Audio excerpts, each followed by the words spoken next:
Nah, ini dia penampakan dari Pru Prime Healthcare Plus atau Black Card Plus. Sebenarnya apa sih Black Card Plus ini? Black Card Plus adalah proteksi kesehatan yang terbaru dari Prudential, terbaik, termurah, dan terbagus di industri. Oke, pastikan teman-teman memilikinya ya. Siapa aja sih yang bisa memiliki kartu ini? Nah, bagi yang udah berusia 30 hari usia sebenarnya sampai usia 70 tahun usia berikutnya. Jadi tahun ini 69, tahun berikutnya 70 itu bisa ngambil PPH Plus ini. Tapi kalau udah lewat dari 70 udah nggak bisa lagi ya teman-teman. Nah, jadi pastikan sebelum usia itu teman-teman udah memiliki. Karena semakin lama semakin tua semakin mahal, oke? Nah, apa aja sih sebenarnya manfaatnya dari PPH Plus ini? Oke, Black Card ini atau PPH Plus ini punya 5 plan, oke? Plan yang pertama adalah bronze, nih ya teman-teman, bronze. Yang kedua adalah silver, yang ketiga adalah gold, yang keempat platinum, yang kelima adalah diamond. Apa bedanya? Nah, bronze ini hanya mengcover Indonesia aja. Silver mengcover Asia kecuali Singapura, Jepang, dan Hong Kong. Kalau gold mengcover seluruh Asia. Kalau platinum cover seluruh dunia kecuali Amerika Serikat. Kalau diamond cover seluruh dunia. Oke, terserah teman-teman mau pilih yang mana. Kalau teman-teman bilang, saya mah mentok-mentok berobat di Singapura, ya udah berarti teman-teman ambillah yang gold. Saya mah mentok-mentok ambil di Malaysia, gua nggak akan lah ke Singapura. Jadi teman-teman ambil aja yang silver sudah cukup. Oke. Nah, saya kasih contoh yang Jessica. Jessica ngambilnya gold, teman-teman ya. Nah, teman-teman, baik bronze maupun silver maupun gold, ini ada 2 pilihan, A dan B, A dan B, A dan B. Ini maksudnya apa? Kalau teman-teman pilih A, itu artinya 1 kamar 2 kasur yang terendah di rumah sakit. Kalau yang B itu 1 kamar 1 kasur. Oke ya. Nah, sampai di gold juga sama, ada A dan B. Nah, saya kasih contoh yang Jessica ya. Jessica ngambilnya gold B, 1 bed 1 room. Oke, berarti cover seluruh Asia, termasuk Singapura, Hong Kong, dan Jepang. 1 kamar 1 kasur. Oke. Nah, kemudian ada opsinya, opsi 1 dan opsi 2. Yang opsi 1 1.500.000, yang opsi 2 5 juta. Loh, yes, katanya 1 bed 1 room. Kenapa kok masih ada harga kamar? Nah, ini bedanya teman-teman ya. Jangan salah kira harga kamarnya 1.500.000. No, nggak seperti itu. Misal nih, teman-teman ngambil yang opsi 1 yang 1.500.000. Nih, misal berobat ke Singapura. Ke Singapura harga kamarnya 1 bed 1 room the cheapestnya yang terendahnya itu misalnya 8 juta di Mon.i. Maka teman-teman tetap di cover full, nggak kena prorata. Oke, jadi abaikan dulu ini opsi-opsinya. Yang teman-teman ingat adalah 1 bed 1 room the cheapest di rumah sakit itu. Jadi kalau teman-teman ke Singapura harga kamarnya 8 juta, meskipun teman-teman ngambil opsi 1 tetap di cover 1 bed 1 room tanpa prorata. Tapi kalau misalnya nih Jessica ke Garut atau ke Tasik, terus tiba-tiba demam dan harus masuk rumah sakit di Garut atau di Tasik. So, di rumah sakit di Tasik 1 bed 1 room the cheapestnya harganya 500.000. Misal begitu ya, di Tasik 500.000. Nah, Jessica boleh upgrade, boleh naik ke VVIP atau VIP yang harganya 1.500.000. Jadi gak melulu 1,5 aja. Nah, kalau ada produk lain kan pokoknya 1 bed 1 room, meskipun hidup di situ gue peceng 500.000, ya tetap harus masuk ke 500.000. Nah, kalau di sini teman-teman boleh upgrade, boleh naik ke yang VIP atau VVIP. Sampai sini jelas ya. Nah, kalau Jessica ngambilnya Gold B, 1 bed 1 room. Opsi 2 5 juta. Jadi kalau misalnya nih Jessica masuk ke Boromius, amit-amit nih ya masuk ke Boromius, di sana 1 bed 1 roomnya yang cheapestnya 1.500.000 misal.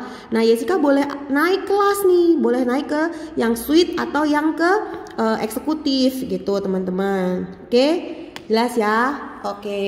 Nah, dan teman-teman, kalau udah tentuin ke hal yang kamar, kita lihat nih manfaatnya apa aja. Nah, manfaatnya nih 1 tahun pokoknya teman-teman di cover 365 hari ya. Mau masuk rumah sakit 365 hari selama setahun juga mah enggak.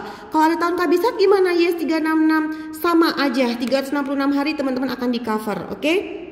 Untuk ICU-nya teman-teman ya, termasuk semuanya ini yang di sini, itu di cover 150 hari setahunnya ya teman-teman, sesuai tagihan. Kalau udah lebih dari 150 hari meren udah check out dari muka bumi ya teman-teman. Oke. Kemudian ada biaya kunjungan dokter umum. Maksimal 2 kali kunjungan per hari. Nah, maksimal 2 kali kunjungan per hari. Jadi satu hari dokter umumnya itu boleh jenguk teman-teman pagi dan sore, itu sesuai tagihan. Oke. Nah, kemudian kunjungan dokter spesialis atau subspesialis maksimal 2 kali kunjungan per hari per jenis spesialisasi. Jadi meskipun teman-teman mau pakai dokter spesialis 10 misalnya ya. Nah, 10-10-nya boleh mengunjungi teman-teman pagi dan sore, itu semua di cover sesuai tagihan. Oke. Kemudian ada biaya tindakan bedah. Biaya tindakan bedah ini operasi teman-teman ya. Aneka perawatan rumah sakit misalnya obat-obatan, infus dan lain-lain. Biaya perawatan oleh juru rawat inap setelah rawat inap ya maksimal 120 hari setahun. Ini sesuai tagihan semua ya. Terus biaya ambulan lokal juga sesuai tagihan. Fisioterapi, okupasi atau terapi wicara ini juga ya di cover sesuai tagihan.